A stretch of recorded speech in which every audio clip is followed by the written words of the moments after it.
how many Man Booker winners have you read? Hey book buddies, I'm Eric from Lonesome Reader. It's the 50th anniversary of the Man Booker Prize this year. When did you first become aware of the Man Booker Prize? I think for me, it must have been a few years before I moved to the UK. Like, I definitely remember being aware of some of the books on the list while I was at university. But I mean, it's like the biggest book prize in the UK. So like when I moved here, like I was definitely more aware of it, and I've been enthusiastically following the prize like every year since then.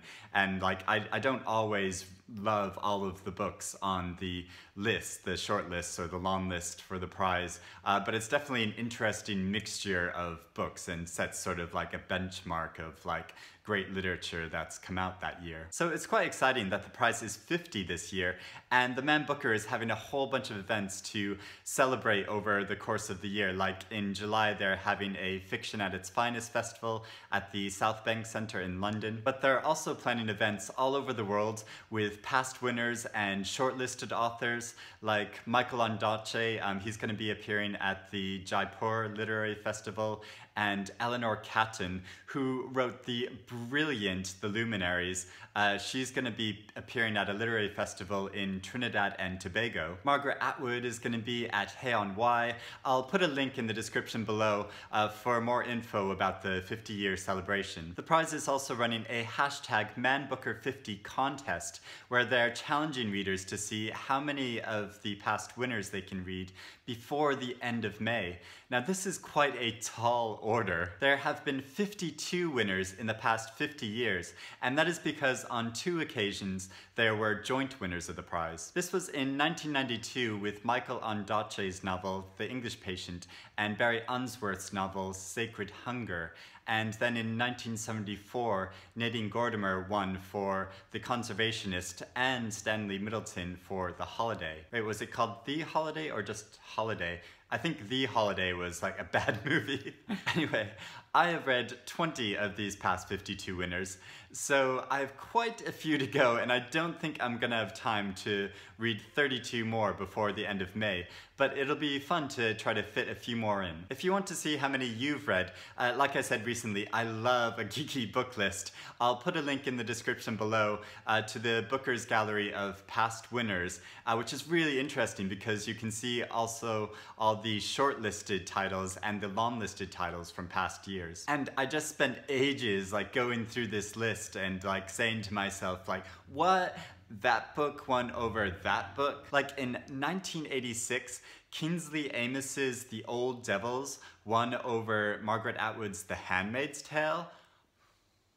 So it's really fun to browse through, but if you just want to see a list of all the past winners in one place on one page, I'll put a link to the Wikipedia page as well, because then that's just easy. You can just see them all in one big long list. And if you decide you want to try reading some of the past winners, you can share your progress on social media using the hashtag ManBooker50 to spread the word and see how others are getting along. Now, looking through the list, there's one I'd really like to read, and I feel sort of stupidly ashamed that I haven't read it yet. It's Kazuo Ishiguro's The Remains of the Day, and it's like, what? Nobel Prize winner, like I should have read this by now, right? It's one of his most famous novels, and it's weird because like I've read almost all of his other novels. Like his novel The Unconsoled is one of my favorite novels of all time. So that's one I'd like to get to first, but what about you? What past winners are you interested in reading? If you want some inspiration of where to start, I'll talk briefly about 4 of my favorite past winners. The Sea by Iris Murdoch, and I have this beautiful first edition of the novel.